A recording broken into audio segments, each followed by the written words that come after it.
Hi everyone, and welcome to Focal Point. My name is Carla Green, and I am the director of the Regional Prevention Center of Wyandotte County.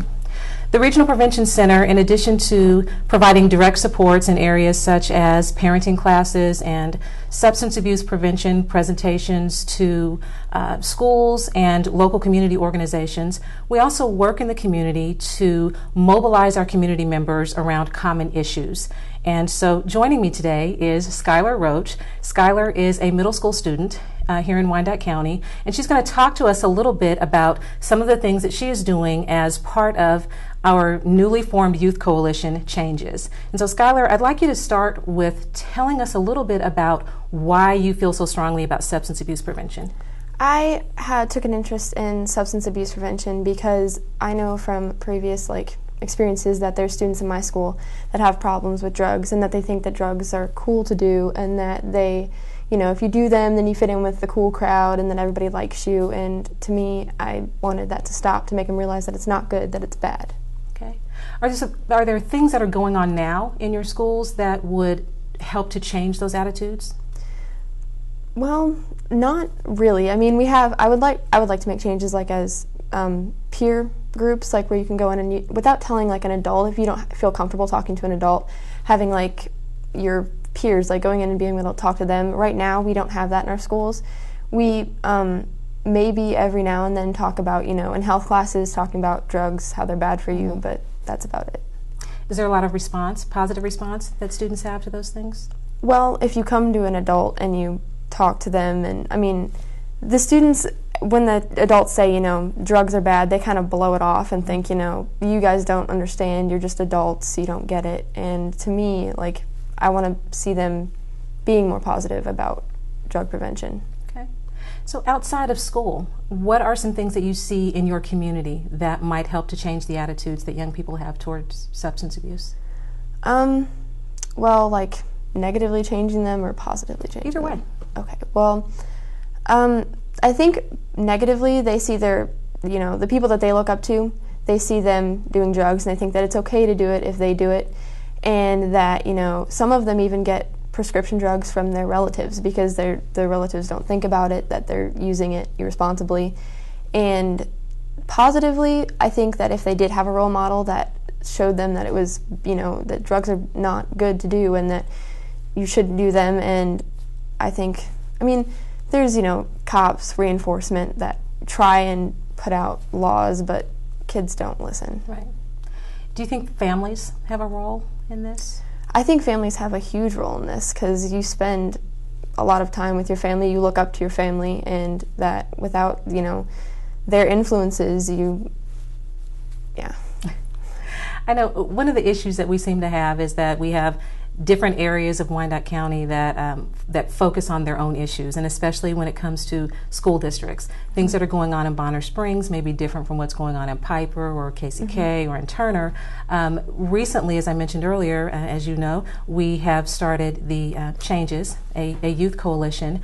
And last month, you were part of a group of 15 students who went to Washington, D.C. That was an experience for a week-long national conference. Why don't you tell us a little bit about that experience? I thought it was a great opportunity to be able to go because we got a chance to see other kids from other states that were trying to do the same thing that we're trying to do, but maybe see how they're doing things differently, maybe learn from them, learn from their mistakes, and we could all come together as a group and talk about what we could do to further change communities in our area. Did you know students before, the students who were involved in that group, did you know all of those students before the trip?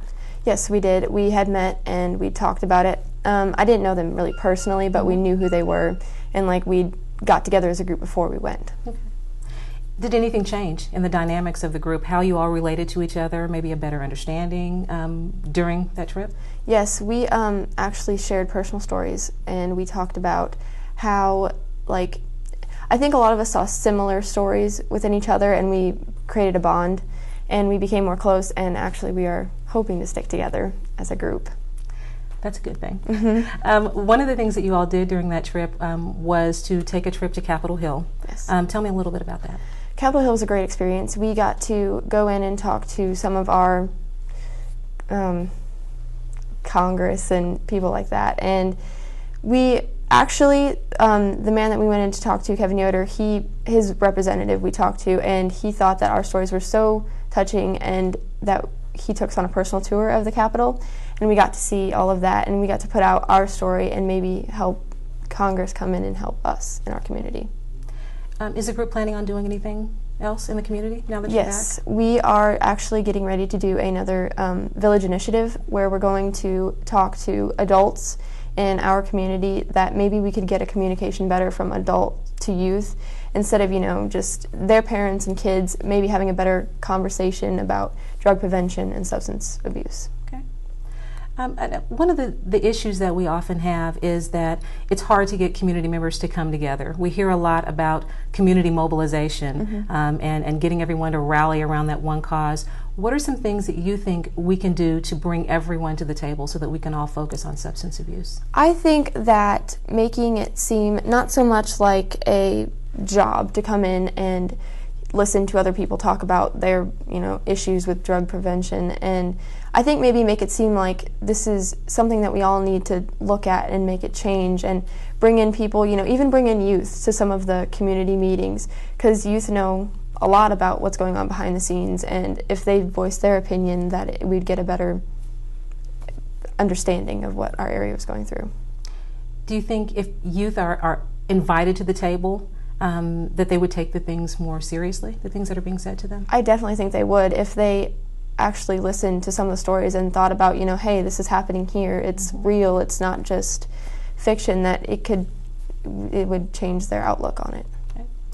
I'm going to give you some statistics, and I'd like your opinion of them. Every year, with our students who are in 6th, 8th, 10th, and 12th grade, we administer the Communities That Care student survey, and we're asking them questions about substance abuse and things that are going on in their families and their schools and how connected they feel to their communities. And in 2008, 37% of students said that they had favorable attitudes toward drugs, and 55% did not perceive a risk of harm from drugs. Does that surprise you? Not at all. I know I did take that survey this year, and I know that while we were taking the survey, a lot of kids took it as a joke. The questions, have you used marijuana in the past 6 months? They were like, yeah, I used it, not that big of a deal. And I really don't find it surprising at all that they answered that commonly. Do you think changes, the Youth Coalition, could have a part in changing those attitudes? I think so. I think that if youth saw other youth who actually cared about it and actually understood that, it's not okay to do these things, I think they would take it as, instead of just an adult telling them that, as a fellow youth, it would be different for them. Okay. A couple more statistics. 52% of students who were surveyed did not feel attached to their neighborhoods, and 58% believe that their community is disorganized. Is that a problem? I think that is a huge problem. Like, in my neighborhood, we have, neighbors that live right next to you, and some of them you don't even converse with on a daily basis. And I know that building a relationship with your neighbors is a big thing. Like, if you ever need help, neighbors are someone you can go to. And I think it's sad to see youth not being able to turn to their neighbors, and that I think we should become closer as a community.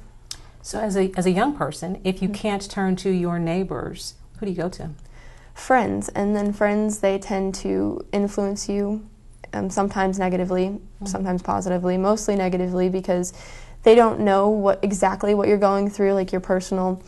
I think that talking to your youth sometimes throws you off as to see, what the real story is. I think it'd be better, like, if we could be able to talk to neighbors, because they've been through our years and they know how it is, instead of just youth kind of winging it.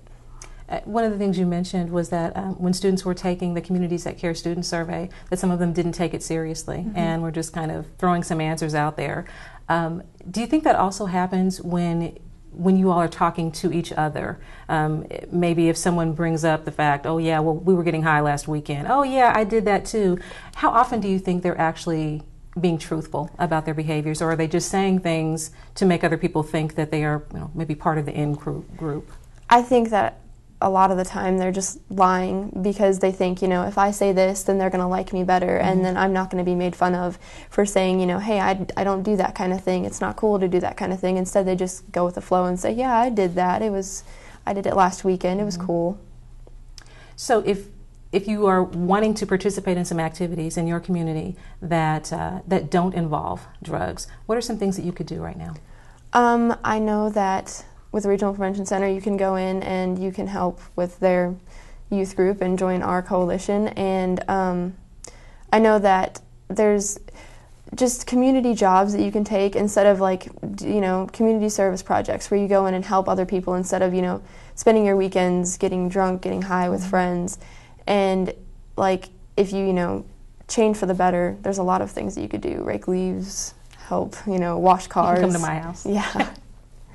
So when you're talked to about substance abuse and the things that the negative consequences of that, what are some of the things that you're being told at school? I'm assuming in your health classes. We're being told that, it's bad, don't do it. They're not really giving a lot of the bad stories, like telling us what really can happen if you do this. They're just kind of telling us not to do it, not to, veer away from it. I think it would be a lot better if they gave us personally, actual stories of people, what happened. Then kids would take it a lot more seriously than just saying, don't do it, it's bad, it's not good for you. So there are no efforts to relate it to you personally? No, okay. Not at all. Okay. Is that something that changes could help with? I think we definitely could. I think that if we went in and actually maybe instead of just adults talking in health classes, going to high schools and middle schools and actually talking to the students about personal stories that happened, that way they could connect instead of just adults telling them not to do it. So as we give you that information, that accurate information, you could then pass it on yes. To others. Mm-hmm. Okay, that sounds like a great idea. As you head into high school, would that be something that you might be able to start at Bonner Springs High School and maybe, like you said, not just mentor some students that are there, but also mm-hmm. we've down to the middle school and maybe the elementary school? Yes, I think that would be a great opportunity. I've talked to my crew for a long time, and we've been deciding that it would be a really good idea to go in and have a peer group and talk to kids. Good. And I will say I'm glad that you all are sticking together and making this effort work. Mm-hmm. And thank you very much. We're going to take a short break.